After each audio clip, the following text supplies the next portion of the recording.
Welcome to the Wealthy in Pajamas podcast, where it's not all about the money, but it's not about the money. I'm your host, Sonia Highfield, the Wealth Expansion Coach, here to help creatives find their real version of wealth, build profitable businesses, and be happy, healthy humans.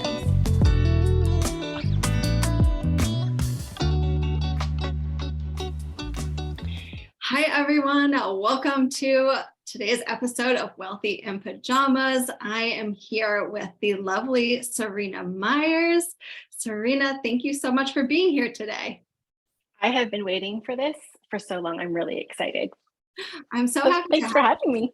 Yeah, I'm really happy to have you here. And I know we've been in each other's orbit for quite a while. And you've just always been someone that I really admire and appreciate your work in the world and just how you go about life. So I'm excited for you to share today about your journey and your version of wild, weird, and wealthy. Happy to do that. And I feel the very same about you. Thank you. Thank you. So I'm going to read your bio so people know how awesome you are, and then we'll get into our discussion today. All right. So Seryna is a transformational coach, ceremonialist, and sacred space keeper. She supports former good girls and recovering people pleasers to embody their fullest expression and find belonging. Her book, Sacred Anger, helps women worldwide to learn from their anger and express it from a place of power. Ooh, so tell us, what do you do with people? What do I do with them? I tend to meet women typically who are at this crossroads point of their life. There has been something that has come up where they have hit what I like to call can we curse on this show? Yeah. Okay. I like to call this the fuck it moment where that's just this is the breaking point where they decide something needs to change on a really big level. So we can work one-on-one together. We can, I also host one-on-one it's like a VIP day, but it's part coaching, part ceremony, where they are taken through the energetics. It's not just the conscious stuff that's working, but also the energetics that needs to be released. And then I have an online community that has just started called the Sacred Soul Sisterhood. So they can be doing that together, where it's not just about me supporting them, but about them supporting each other, because I think there's a lot of medicine in that as well. Yeah, so beautiful. And tell us a little bit about your background and how you ended up at this point, because I know you've done a lot of angel work training and all kinds of cool things. So how did you end up at this point? This is kind of the culmination of everything that has ever happened in my life, which is really neat. So I was a really intuitive kid. I was talking to the dead when I was 10 or 11 years old. And I literally got kicked out of the house for it when I was 12. My stepmom was not a fan and thought I was possessed by the devil. So my gifts were shut down for a very long time. And I had a really hard time letting them back in. I would work with tarot and that was okay, but everything else was a big no-no. And then I did, what you're supposed to do. I went to school, I went into corporate, and then I got laid off. And I got laid off 6 months into my spiritual path after my first ayahuasca ceremony. Oh, wow. So I knew I didn't want to just make money. I knew I wanted it to be purposeful. I found myself first working in neurofeedback. So I got to work with this fantastic technology that balances and harmonizes brainwave patterns, which is very spiritual work, but in a very technological way. And then from there, I started doing my personal studies. So I studied aromatherapy. I studied angels, mediumship, Akashic records, little bit of color stuff. My personal studies have been really deep with crystals because I've been working with them for 25 years or something. And I had my first tarot deck in 94. So this is a long time coming. Yeah. And, I was doing this with people in their brands. We were developing these soul aligned brands. And I had a coach say to me, you know that this isn't what you're doing for forever. And I could not imagine giving that up at all. And until I was ready, which was, kind of healing this idea of helping people in their personal lives. I think working with their businesses was a bit of a scapegoat for me. It felt safer.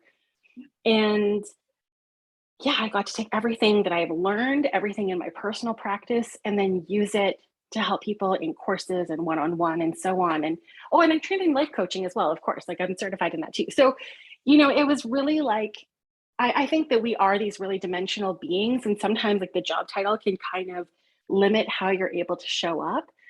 And I just wanted to bring all of me. Like I think the more I do the work of accepting all of me, the more I can bring all of me into service. So beautiful. So awesome. I Thanks. love hearing people's journeys because it's just never linear. And there's so many interesting little, I don't even want to call them detours necessarily, but just pieces of the path that, like, I think a lot of times people feel like, I don't know why I'm called to do this thing right now or study this thing. And it doesn't necessarily feel like it makes sense in the moment. But Mhm. eventually you do end up at this place where you're like, oh, this informed this.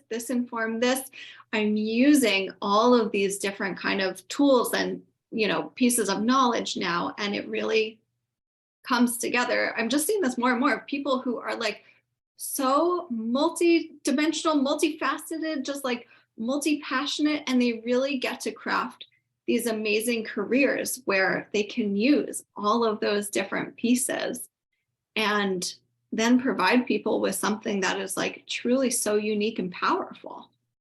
100%. Because especially if you look at something like coaching, like you and I do completely different work, but we're both coaches. Yeah. You need to have your special sauce. You need to have the thing that, makes you, it's not even that makes you special because I think we all are special. I think it's the thing that allows you to pinpoint what the magic you bring to the table so that people can find the magic that they need in their life. Yeah, totally. Yeah. Totally. Um, okay, cool. So I want to ask you the question that I ask all of my guests to start off, which is, what does wealth mean to you? So I've been sitting with this. And if you had asked me this question maybe 2 months ago, I would have had a completely different answer. I would have talked about wealth being freedom Mm. and really just the ability to do what you want as you want. And I think that that's really important too. But when I look at the changes that happened in my life when we had money stuff suddenly arise, wealth became an amplification and I guess the privilege of the amplification of who I already am. Mm. So, yes, it was the freedom to be able to do things. But what I realized is that it wasn't just about like the travel or investing in the coaches or the whatever. It was things like when my cousin passed away, that I could drop everything, go to my hometown for 2 weeks and help my aunt plan a funeral and support her as she was grieving her son. It was when my best friend was having trouble with her pregnancy and I was able to drop everything and go and be in the room with her because her mom couldn't get there in time and she Mm. didn't have to go through that by herself. These are things that I know at different times in my life when I've had jobs, or when I was living paycheck to paycheck with jobs, that I wouldn't have had the freedom to be able to. My heart would have wanted to, and I would have felt guilty for not being able to. And so there is like that degree of freedom in it, but it was not just about the whatever, it was about the things that mattered really important to me. And that was, yeah. So wealth for me is is the ability to amplify who you really are. Oh, that just gave me chills as you were talking about that. Um, it's really like that's such an awesome answer and like great examples. And I feel like I relate to that so much because I think a lot of my money story in terms of feeling that gap of like, here's where I want to be and here's where I am, is feeling like I haven't been able to be as generous with the people that I Mhm. care about and the causes I care about and with my partner and with myself. And that was always like a big thing for me, is like, I feel like I'm not able to fully like express who I am almost because it feels like there's this financial cap on the Mhm. generosity that I can give. Of Mm. course, like, yes, emotionally, we can be very generous, but there's that next level element of like being able to fly somewhere and be in the room with someone, or being able to even like send meals, right? When someone's Mhm. sick, right? Like feeling like, yeah, amplifying who you are, such a good way to think about it. I think for so many people that I know who are into this idea of, like wealth is well-being, it's holistic, it's not just about the money, but it's this idea of like, I want to take care of myself and the people that I care about and the world that I want to see. And that does require money, like to be expressed in the fullest, most abundant way that I really want to express it. Yeah, I mean, at the end of the day, we are spiritual beings in a capitalistic society, and that's just just the way it is, unfortunately. Yeah. And I think even when we're in a place where all we can give is of ourselves, when we have soul-sucking jobs, we then have less to give. It's not even about the money, right? If we are in jobs where we are working all the time or we're running multiple jobs to be able to pay our bills, well, then we don't have the time or the energy to be able to give to people, even with just our energy or our time or our love. So, I think that speaks to that freedom piece as well. It's not just about jet setting, it's about like space to be who you are, to show up how, in the way that you want to. And to do that without that cap, like you said. Yeah. Yeah. It's funny. A lot of people have mentioned space when I've asked them this question. And there really is so much power in in having space. And I think a lot of times we don't think about that, and we're all, like running around being busy, little humans. And space really is like, that is such a like piece of wealth, I think it depends on who you are, though, because I don't think I have any more space than I mean, compared to when I was working multiple jobs and whatever, yes. But I think it's now I'm filling up the space that I do have more intentionally and with the things that actually matter to me, because I'm as busy as I was before, just doing different things. Yeah. But being intentional, being able to choose, right? I think that the choice is a piece of it for sure. Okay, so we have lots of fun things that we can get into, but one thing that I'd love to start with, because we both do a lot of work around like soul purpose and listening to your intuition and, honoring who you are and like what you want to amplify about yourself and in the world, right? So there's one thing that you submitted in your intake form around how being nice goes against living your soul purpose. So can you talk to us about that? Like, what does that mean? And why is, I think for a lot of people are going to be like, wait, what do you mean? I can't be nice and like live my soul purpose. So like, what does that mean? So I think being kind and being nice are often used synonymously, and they're not. Being kind is loving and being gentle with people, being respectful, being mindful of how your words might impact them. Being nice is doing all of that at a sacrifice of yourself. So where you are holding back your truth, where you are stifling your own needs, where you aren't showing up as your fullest self. Now, when I like my life coach certification is specifically in purpose and dharma. And they taught us about all the energetics and all the different ways of looking at it. And I was like, this is great. This does not align with what I believe at all. So for me, I believe that our soul's purpose is to come into life and be the fullest expression of ourselves. It's not what job you're going to do. It's not like what connections you're going to have, who you're going to birth or whatever, because those are things that we do to help us experience the fullest version of ourselves. But that's our job in Earth School, is to just come in, relate, be ourselves. And so when we are in this place where we are holding ourselves back, where we're not saying what we mean, when we are denying ourselves things that we desire, when we are putting other people before ourselves, and I don't mean that on a once in a while thing, because there is a time and a place for that sometimes. I'm saying when this is just your habitual way of living, you are then stifling the very thing that your soul came here to do, because you're not getting to be the fullest expression of yourself. And also, it's not fun.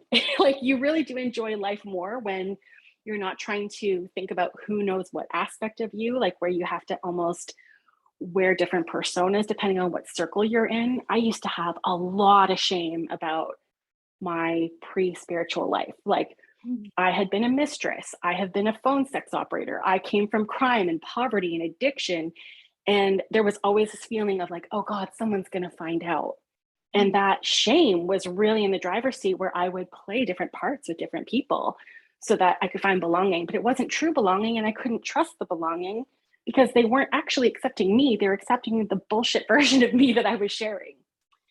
And the more healing I've done and the more integrating I've done, where I can own all of that, and the fact that I have a spiritual practice, the fact that I am this transformational teacher and all these things, I can be both. And in fact, this kind of shadowier, like colorful past is what makes me really great, because people come to the table with their deepest, darkest secrets, and I'm like, yep, been there, done that. It's okay. Like totally fine. All of you, it's Yeah, welcome to the yeah. table. Yeah. So that is where I think it is. When we are compromising ourselves, we are then working against the whole reason we came into this life in the first place. Hmm. Yeah, I'm just gonna continue. I think Like long story long, but no, I love that. I think that is such a powerful thing for people to hear, the difference too between being nice and being kind, and um, like to be able to take a little audit for yourself and be able to say like, where am I just being nice out of obligation, or like trying to fit in or whatever it is, and how's that working for me? How do I actually feel about that? Am if I everyone else around you is having a great time and you are resentful and bitter and hurt that they don't honor you in the same way you honor them, well, then what was the point? been there, like for Yeah, sure. me too. Me too. 100%. Yeah, yeah. Um, and I love what you said too about, like your purpose here. And I think what I've learned from working with the Akashic records and people, I mean, other people's Akashic records, and, people wondering about their purpose here, like so often what I have, received through around people's purposes are so like simple, right? And it's Mm-hmm. not about here you have to do this one kind of job. It's like really more around like what's the experience that you're supposed to have here and share with others. Mm-hmm. And it really can seem so simplistic, but I think it's also very freeing, and that like, oh, there's not just one way to do life or to, live out my purpose, besides like starting with the most basic piece of like, I have to be true to me. Mm-hmm. I have to take care of me and honor me and respect me first and foremost. And then I can do a whole bunch of different things, and like I can have a whole bunch of cool experiences, but um yeah, it's like it's so simple what our purpose here is, I think often. And um it's just so easy in life to get pushed in different directions, or to feel, like conditioned or coerced into being a Mm-hmm. certain kind of person. And I think what I so often see with my clients is they're kind of like, okay, I know I've been kind of crammed into this box, or I've put myself in this box. And now I need to figure out how to get out of that box, because I know I'm not supposed to be in here. If that Yeah. makes sense. It's No, kind of, 100%. I And know that's the that fuck there's it point, something. really. Yeah, yeah, exactly. It's like I know that there's something different for me, but now I need to take that journey of like peeling back the What could layers, it be? stepping out of the box, figuring out like who am I when I'm not just being the person everyone else wants me to be. Mm-hmm. That is actually my favorite part of inner exploration. I think it was the thing that was the most intimidating for me, because then if I am not, all the roles I play as a daughter, as a wife, as a mother, as a whatever, if I'm not all of those things, if everything else, if like all I have ahead of me is potential, Mm. holy shit, that's really big. So it's like, where do you even start? Yeah. And it was definitely at the beginning of my path, it was very much like, whoa, I don't know, that feels a bit too big, it feels a bit too much. But I think that when you get into this place of self-trust, when you are willing to explore that giant landscape just with curiosity, where you don't have to like find your fit, you just want to like taste test and like see how things feel, and then you allow your intuition to guide you to the next experience. Like then you get, now that big open space that was once really intimidating is actually like your playground. It's somewhere to experiment, and it's like one of my favorite parts of inner work once we get there. Okay, so I have a question. Um, I would love to hear how you define being a spiritual person, or what does being spiritual mean to you? Mm. So I think that that's a really personal definition. For me, it is I'm somebody who regularly connects with the divine, which I tend to lean into that language because I came from the church. So I don't tend to say God, but it can be God. You know, it's like I said, it's individual to the person. So it's someone, for me, it's my relationship with the divine. It is moving through the world mindfully. It is my dedication to being the truest version of myself. I feel like that's spiritual. I think also looking at, because you've heard me talk about it before. I'm not part of the high vibe club. I'm very much, let's get in the mud. Let's go in the shadows. I'm almost like an excavator. Like, let's go in and do like an archaeological dig of our baggage to be able to find the truth of who we are and to heal the parts that maybe went unseen. So kind of those commitments to my personal truth, my healing, and my relationship with the divine, I think that's how I would define my spiritual path, or how I show up as a spiritual person. Yeah, that's so beautiful. So I wanted to ask that because I wrote a post yesterday, actually. I've had a lot coming up. This is a little bit of a detour, but I've had a lot coming up for me lately with everything that's going on in the world and specifically the US, in relation to the trans community and the LGBTQ plus community, and a lot of spiritual, quote unquote, spiritual leaders and healers and coaches that are coming out with a lot of hate speech wrapped up in, this is the divine feminine. And if you're not this, then you're wrong and shouldn't exist. And I wrote this post yesterday that was like, if your spiritual leader or guru or whoever you're following is homophobic or transphobic or racist, what the heck kind of spiritual theory are they standing on? Yes, 100%. Because I don't understand.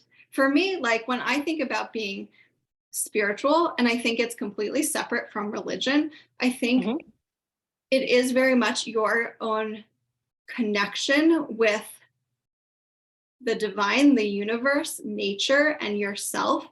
And the more work I've done on myself and my spiritual journey, the more open-minded and compassionate and willing to hold space for other people who are not like me and who have a different purpose here I've become. And I mean, I already started pretty open-minded to everything, but for me, it just makes no sense whatsoever that you can call yourself any kind of like spiritual leader, teacher, whatever, and tell people that they are wrong for existing how they feel called to exist. I also think that it's pretty fucking arrogant, frankly, to define what the divine feminine is for anyone. My wife is trans. She came out in the middle of the pandemic, the start of the pandemic, actually. We had just had our 7-year wedding anniversary, and then she had this realization, and literally it came to her in a dream. And I think like the big discomfort for me in that, because I was already like pretty fluid sexually, like that wasn't as much of an issue, even though I didn't identify as LGBTQ, I obviously was pretty Q. The biggest thing for me was having to confront how much internalized misogyny the patriarchy had planted in me. Because I judged her leaving the house without brushing her hair or worrying about the state of her eyebrows. I judged the clothes she wore. I judged the way she sat and whatever. And I was like, where the fuck is this coming from? And I was like, oh my God, like this is bullshit hatred that I am holding on to of what it means to be a woman. And once I could see that, and this is the thing, like when we are committed to asking those questions and to like exploring yucky feelings, those are the kinds of things that we can take away from. We realize that it's actually nothing about her, but about my own programming. And my concern about people in any kind of leadership role making these declarations about what is and isn't okay, or what is and isn't real, like you are human. You are not divine. You are human. What the fuck do you know? Like, we honestly know so little, you know? And I think that's the wisdom, is recognizing just how little we actually know, no matter how long we've been on this journey. And like, you know, anytime, because I had lots of prayers and lots of fighting with God when my wife's transition first happened, because I was like, what does this mean for me? And like this completely changes our entire life together. And like, but it was not for me to decide how she gets to show up in the world, because that's what makes me comfortable, right? And like, you know, what's that joke? You want to make God laugh, tell him your plans. Like, that's kind of the land we end up in, right? Like, we don't know what the divine has in store. And anytime that we start to like speak on behalf of the divine, or like make declarations of what is and isn't, that's when we are in our human ego and not in our heart at all. Yeah. Because it's not for us to know, it's not for us to declare. It's not our job. Totally. Totally. Yeah. I thank you for speaking on that and sharing that piece. Well, I get really mad. I can get so mad. So I'm glad you brought it up. Yeah. I mean, it's really been just such a crazy thing for me to see so many people just really sharing this hate speech, and so many people agreeing with it, and all of these people that claim to be about like empowerment and self-love. Like, I'm like, okay, I don't know what kind of like crazy world you're living in, but that is not like, that's not my reality of like, I don't know, like how I think we should share and connect with each other as we're all living on this rock in the middle of space. And I don't know, it's just mind-blowing. So I appreciate you speaking. I'd honestly be curious to know how they landed there. Like, you know, if I think about every spiritual teacher I've ever had, even the ones I don't agree with anymore, like, love was always the core message. Self-love, loving others, seeing ourselves, that we are all connected. Like, that was always the core message, whether I was in angels, whether it was Akashic training, whether it was mediumship or whatever. Love was always like the core. And when you start to get into a space of othering people, where you're like, oh no, that's not okay, this is okay, I get to decide, that's not love anymore. And so how do you still get to be in this place of spiritual teacher when like the one lesson that should be universal isn't? Yeah, right. It's for some. Mm-hmm. It's for some. Oh, and that's where I get so mad too, because I know how much time I spent in my life feeling like I wasn't deserving of these different experiences. I didn't feel like I could even call myself a spiritual person. I was just someone who went to ayahuasca ceremonies several times a year. Like, it really took a lot for me to be able to own that as the way I was showing up in the world, even though it was my truth, because I had an idea in my head that I had to look a certain way, I had to live a certain way, have a certain job. At that time, like, I was eating meat and I felt like I needed to be a vegan. Like, I really had this othering of like what it meant. And it was always unattainable to me. And, you know, I feel like we have a responsibility as teachers to normalize the whole spectrum of what it means, of what it looks like, of how the teachings can come up, because we want to make sure that it is accessible to more people, so that they're not thinking this isn't for me.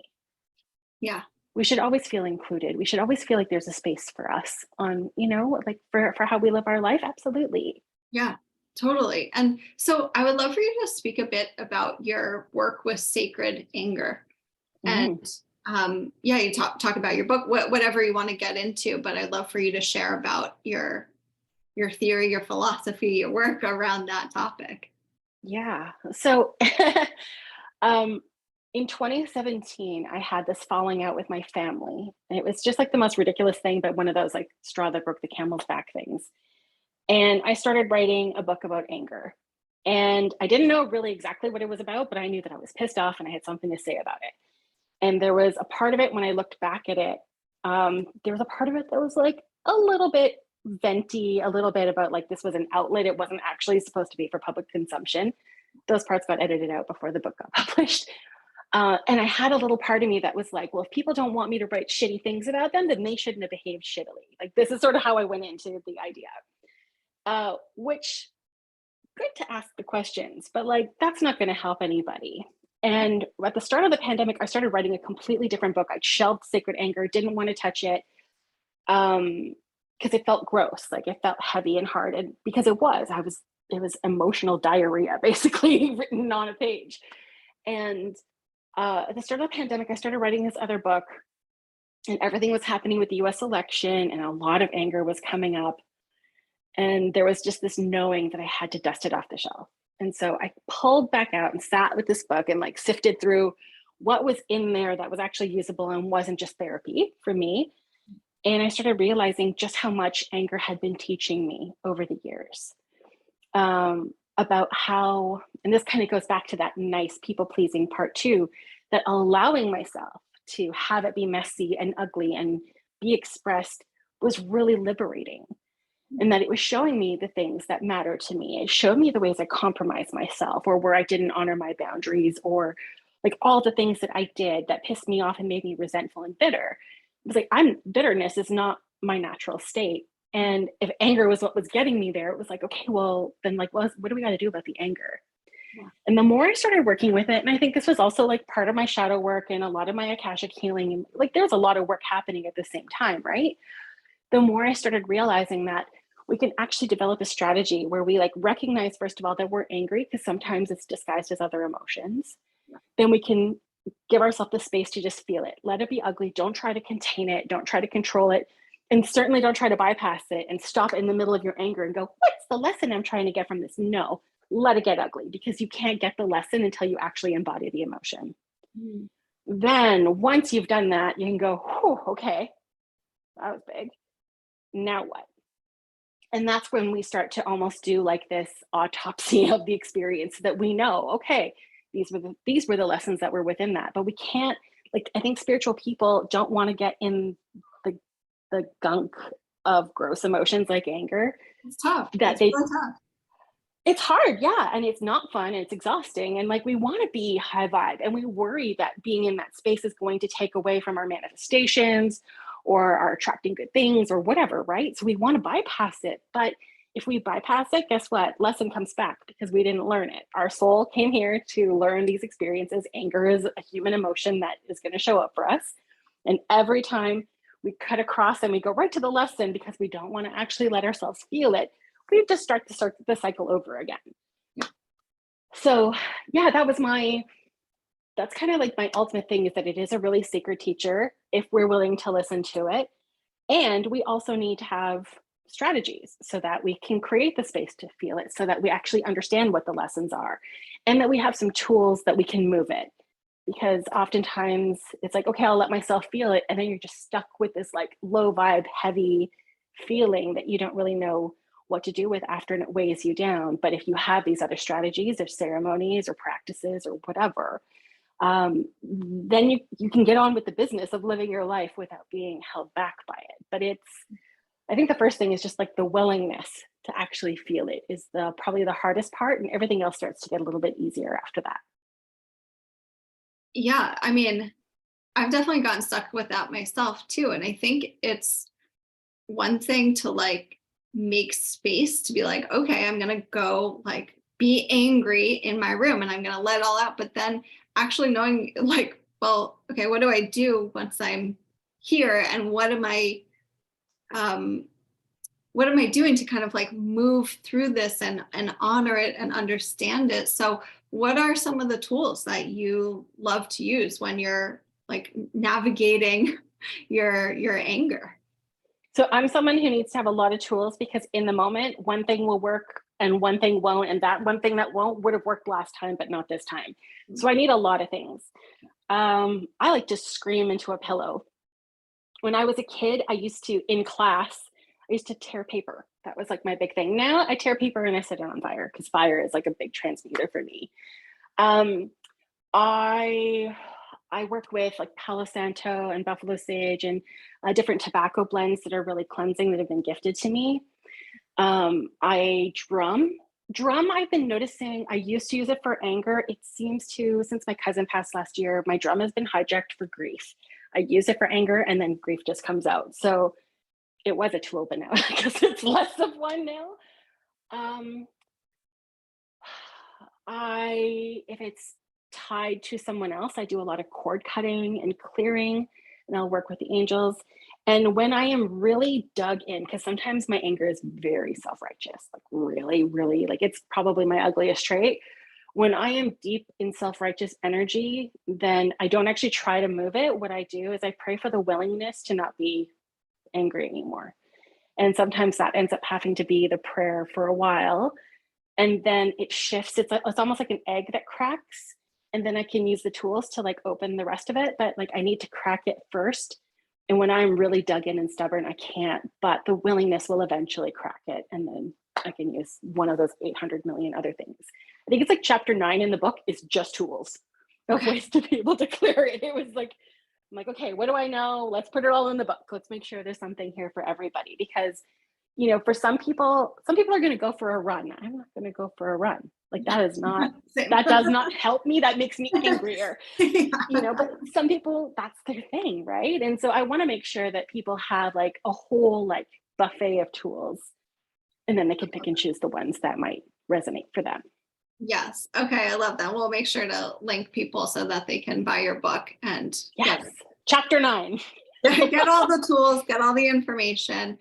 I think it's such a powerful practice. And there's a woman who's, I don't know if it's just in the last year or so, but she started holding these like sacred scream events. Ooh. She goes by Tina Eloise, and I did one of her virtual events, and it was so awesome just being, you know, led through this basically like anger ceremony, rage ceremony.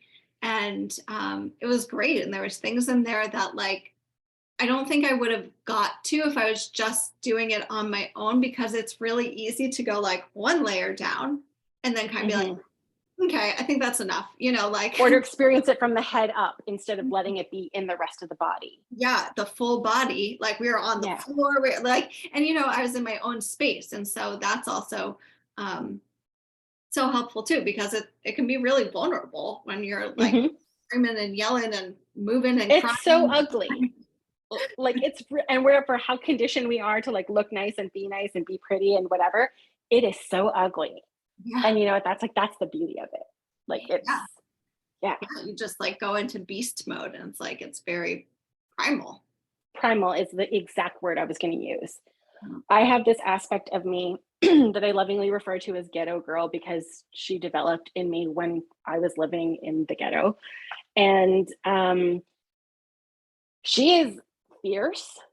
She used to be really scary. And when she would come out, it was usually when I had been a doormat and my stuff kept getting like walked on, and then I would hit my breaking point. And I was never at somebody, but it would be like this full body. I feel like a tantrum almost diminishes it, but it was like that deep of an expression where I remember like pounding on the floor and like screaming and just being in her, where it felt like someone had taken over my body, but I was still conscious of what would happen. And after she would pass, it was almost like a hangover. I was just like, what the fuck? Like, where did that come from? And then I started to recognize that she was stepping in when I wasn't stepping up. And the more work I do on my boundaries and on expressing what I mean in the moment, instead of like biting my tongue and dealing with it later, the less she shows up. And even last weekend in ceremony, I actually met her, the guides explained it to me as her counterbalance, because there is a part of me that developed a couple of years after her that was a bit of a doormat, who was very accommodating, who wanted to be loved so badly that she just sacrificed everything. And this was me at about like 15, 16, whereas ghetto girl developed when I was like 12, 13-ish. So it was really interesting to sit in her energy last weekend and be like, okay, so this is the next level. Like the part of me that was too nice, that was too accommodating, that was self-sacrificing, like that's the part that I need to integrate and heal, because there's some self-forgiveness that has to happen in that space. Because the part of me wants you to shake her, and then I have to remember compassion and be like, she did the best she could. That's what she had available to her. Yeah. The inner work is just never ending. It's just, and no one tells you that. when you first go to like your first spiritual retreat or whatever, no one says, oh, P.S., you're going to be doing this for the rest of your life, FYI. Like forever. And it gets better and you bounce back. You're like, your recovery is faster, but it is literally forever. Yeah. No, I think that's so true. It's your like turnaround time. Shifts. But yeah, the work is always there, always ongoing. Yeah. Okay, so before we start to wrap up, I would love to hear you tell your story about how you woke up a millionaire. Yeah. Because we are on the Wealthy in Pajamas podcast. And, so like a lot of times I really don't get into a lot of money stuff, but I think that this story is going to be interesting for our listeners. And also, it is like an important piece of your own financial journey, right? So your own wealth journey. So, tell us how one day you woke up a millionaire. So it was August of 2021. And at the start of the month, I was in a money program that was talking a lot about, I think the second week was something around, it was like our relationship with money. And I healed, well, first I had to have the awareness, but I healed and forgave the part of me that used my body as currency was the language. I didn't actually prostitute myself, but just different ways that we compromise ourselves for different comforts and whatever. It was the one thing that even though I had been on my spiritual path for I don't know how long at that point, I hadn't seen it. And it was a really deep healing. This was like end of July, beginning of August. And then August 8th was a Lionsgate portal. And I did this really beautiful ritual that I think it was on TikTok or something. And I thought, whatever, like this would be fun. Let's just play. And my wife had some stuff that was going on at work that had the potential to make us millionaires. And I kind of thought that that's how it was going to happen. Like if it was going to happen, this whole thing was going to blow up. It was going to be beautiful. We were going to buy a house, whatever. And then it wasn't happening. But my wife is an NFT artist and she's like one of the original NFT artists. She's in like textbooks and stuff, like she's OG. And in the beginning, when they would create these batches, they would trade amongst each other. Or if you bought this one, then they would give you like bonus NFTs and whatever. So we had a whole bunch of NFTs that were literally just sitting around doing nothing. And one style started getting really popular. And we were like, oh yeah, ha ha ha, we should sell that. And we made up a pie in the sky number. We chose it. I don't remember what the price was, but we used an angel number. And at the time, Ether was around 4,000, 4,500 or something each. And so we just put up this bullshit number and then went to bed and we figured like, ha ha ha, wouldn't that be funny? And then we woke up and I wake up before my wife. I went about my day and then she kind of came into the office and she was like, I think something sold last night because we'd put a few different things for sale. She said, I think something sold last night. And I was like, oh, well, what was it? And she said, I think the autoglyph sold. And I like did a double take and I'm like, I'm sorry. Does that mean we're millionaires? And she's like, well, it sold for 2. So technically we're multimillionaires. And I was like, Oh my God. And the rest of the day, I think I whispered. I'm a very loud person. And then I was like, okay, I can't tell anybody, but it's like, I have to tell somebody. So I called my sister and I literally like put the phone up to my face and I was like, we became millionaires. And she's like, what? I'm like, it's a secret. We became millionaires. Don't tell anybody. And, it was just this like really remarkable, amazing thing. And it was also really scary. Like I was afraid to tell certain family members. Even when we bought our house, my own mom was like, hey, can I see the listing? Can you show me the pictures? And I screenshot the pictures. I wouldn't send her the listing because I didn't want her to know we were buying a house for $1 million. And even when we bought it, I think she assumed we got a mortgage. And so, because who buys a house for cash? But we did. And that was weird. It was I don't even really, I have nothing eloquent to say about it because it was funny and unlikely and life changing in many ways because of all the things I had told myself that money was the blocker. Money was the blocker for getting certain supports of all these different things. If only I had money, XYZ would be better. And the funny thing is that some things did not get better. Like, you know, we bought this house, we could not get a landscaper to save our lives. So I had this brand new house with concrete. For my front yard was just like concrete. And the backyard was like overrun bushes. And we couldn't get, because it was too narrow to get like diggers on the side. It took, fuck, I swear to God, it was like 9 months or something before we actually had a yard put in. It was ridiculous. We paid for this beautiful speck of a fire pit. We basically got something you'd find at a campsite instead of it being this like luxury built in whatever. So it was like, even having money doesn't address if you've got issues around worthiness, if you have trouble receiving, if you don't believe that you're actually going to get help and you have to do it all by yourself, you are going to find opportunities to experience that, money in your bank or not. So for all the things that it afforded me, the life lessons were exactly the same, exactly the same, just with a higher price tag. Yeah, that is so wild. insane. That's such an amazing story. And like, it's such a modern story, right? Where like, Of course it was crypto. Like, of course. yeah, like, is crypto even real?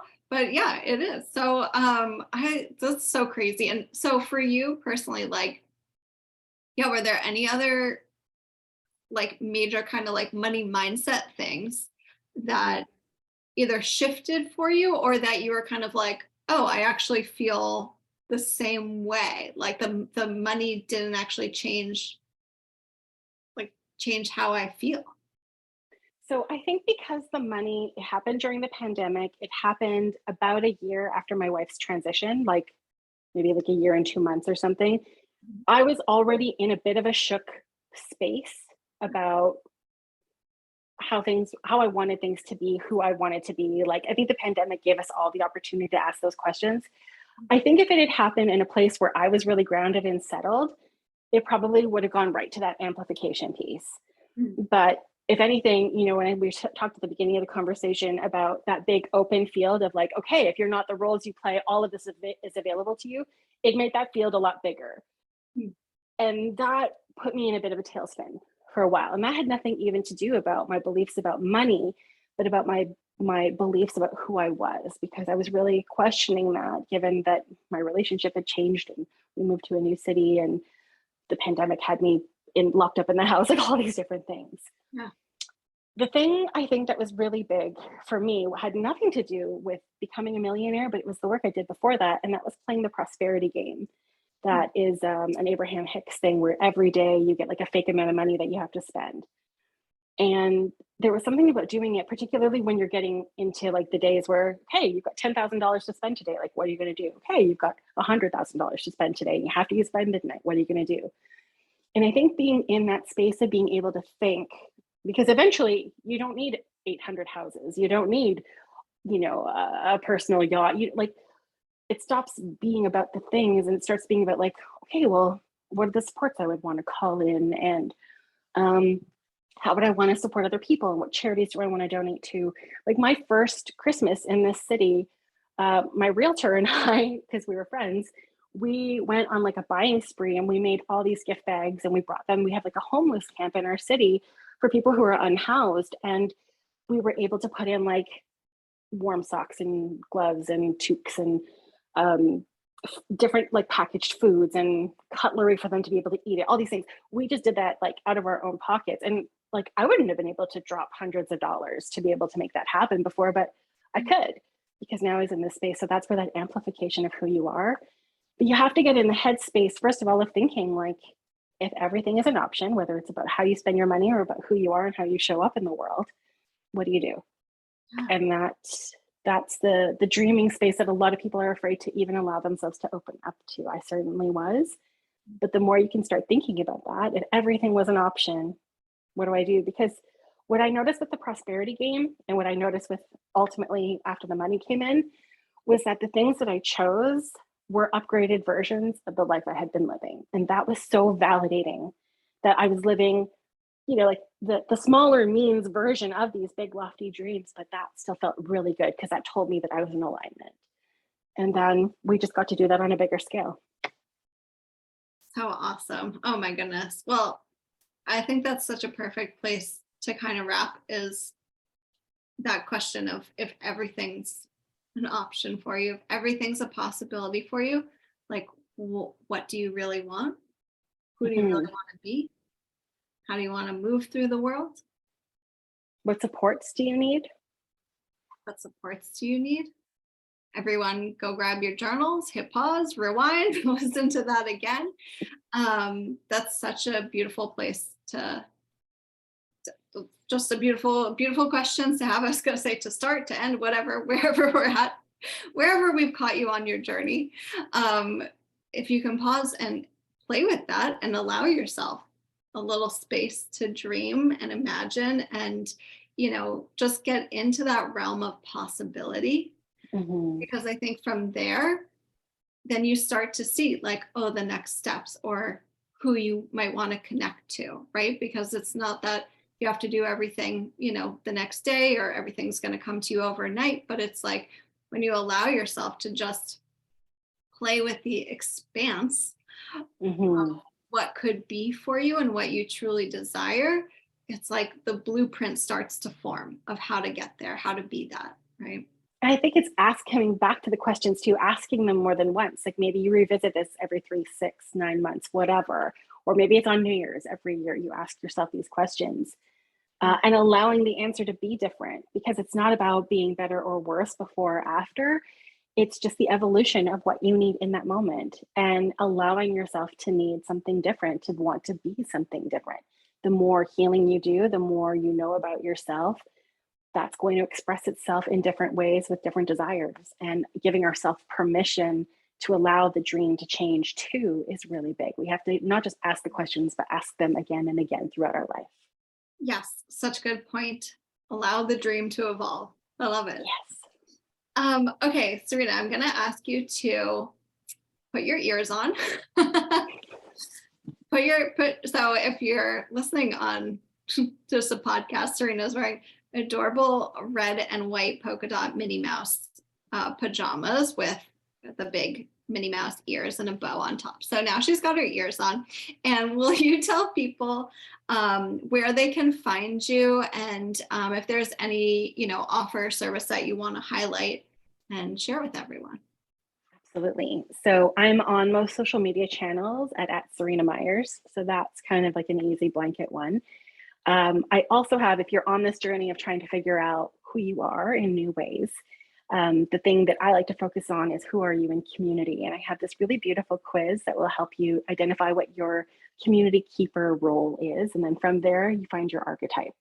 So if you head to my website, seryna.ca/community-quiz, that will take you through a really short quiz that will ultimately lead you, hopefully, into my new virtual world called the Sacred Soul Sisterhood, which is a space where you get to embody your true archetype and experiment and practice and flex the muscle of being seen in your truth, particularly if you don't have the opportunity to do that in your day-to-day life.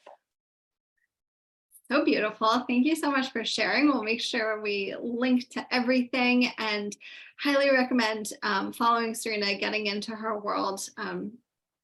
As you all now know, she is just an absolutely lovely human, and really someone who is very in integrity, like very ethical, someone, again, that I just have followed for years and really respect. So that's my that's my vouching for. Thank for you. Me and my ears, thank you. Yes. So thank you so much for being here and just walking us through your story and sharing some of your wisdom. It was such a good conversation. I loved it. I loved every single minute. Thanks for having me. Yeah, you're so welcome. And we will see you all on the next one. Make sure to follow Seryna and connect with Wealthy in Pajamas on all the places. And I'll see you all next time. Bye.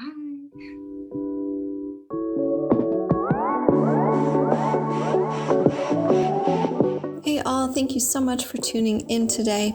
It would mean the world to me if you could subscribe, share, and leave a review so more people can learn about this work and access their true wealth. And if you'd like to continue your wealth work, please pop onto my email list so you can choose your own wealth adventure, whether that's applying for one-to-one coaching, accessing my DIY content, or staying tuned for upcoming wealth boosting programs. You can find all that at the following link, bit.ly/wealthypjs, PJS. bit.ly/wealthypjs. Join me there and let's get wealthy.